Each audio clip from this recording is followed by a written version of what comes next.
நான் C. Joseph Vijay எனும் நான்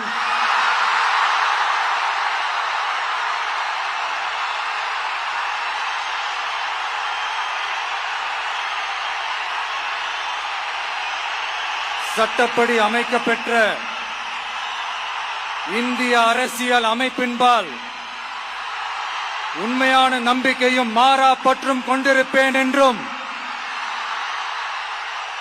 இந்திய நாட்டின் ஒப்பில்லாத முழு முதல் ஆட்சியையும் ஒருமையையும் நிலை நிறுத்துவேன் என்றும் தமிழ்நாட்டு அரசின் முதலமைச்சராக உண்மையாகவும் உளச்சான்றின்படியும் என் கடமைகளை நிறைவேற்றுவேன் என்றும்